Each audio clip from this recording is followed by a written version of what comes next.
Selamat pagi para pemirsa, sebelum kita mendengarkan renungan hari ini kita bersatu di dalam doa.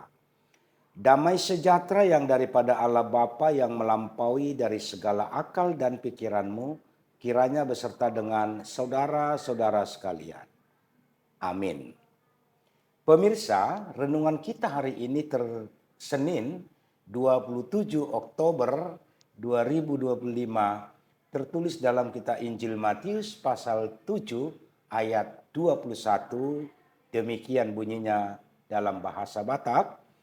Dada saluhut halak na mendok au Tuhanna, bongot sogot tuhara jaun banua gijangi, holan akan na mangulahon, longone rohani damang na di banua ginjangido.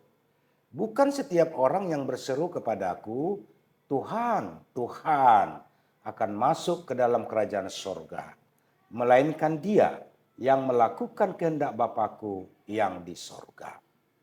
Pemirsa yang dikasihi oleh Tuhan, ada sebuah ilustrasi.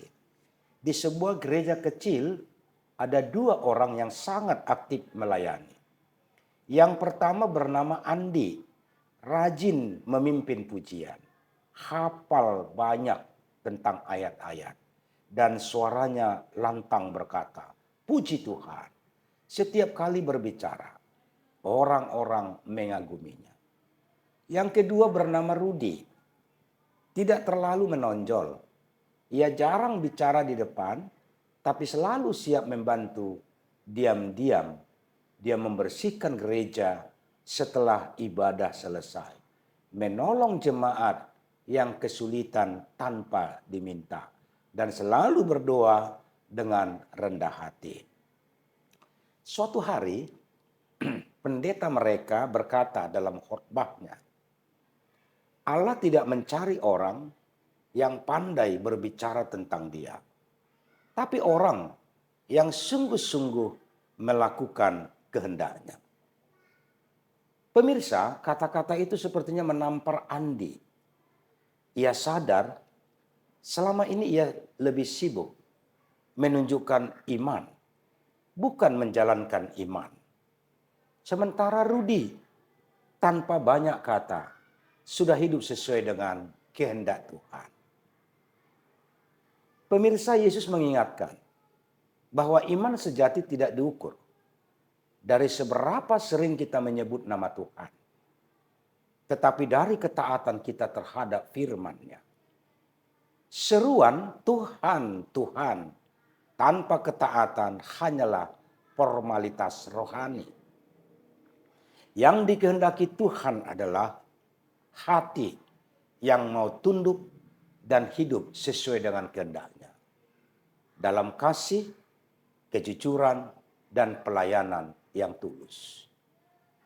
Mungkin menjadi renungan bagi kita, apakah hidup kita hari ini hanya sekedar berseru Tuhan, Tuhan, atau sudah mencerminkan kehendak Bapa melalui tindakan nyata, mengasihi, mengampuni, dan hidup jujur di hadapan-Nya. Yesus menekankan bahwa berseru Tuhan, Tuhan saja tidak cukup. Itu seperti nabi-nabi palsu yang disebutkan di ayat 15, yang tampak saleh tapi hatinya jauh dari Allah. Ayat ini mengajarkan bahwa pengenalan sejati kepada Kristus menghasilkan perbuatan yang sejati, yang selaras dengan kehendak Bapa, bukan sekedar ritual atau prestasi rohani. Oleh karena itu firman ini mengajar kita dengan keras. Banyak yang akan terkejut di hari penghakiman karena mengira prestasi rohani menyelamatkan. Tapi Tuhan melihat hati. Namun ada harapan. Melalui Roh Kudus kita bisa taat seperti Yesus yang selalu melakukan kehendak Bapa. Seperti dalam Tuhan tak sebatas kata. Jangan isolasi diri dari kerajaan sorga dengan kata-kata kosong. Biarkan iman menghasilkan perbuatan. Amin. Kita berdoa.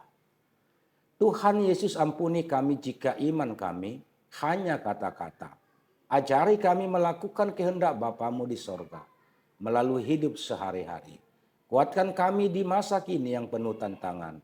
agar buah iman kami nyata. Amin, terimalah berkat dari Tuhan. Anugerah Tuhan kita Yesus Kristus, kasih setia Allah Bapa, dan persekutuan dengan Rohul Kudus, kiranya beserta dengan saudara-saudara sekalian. Amin.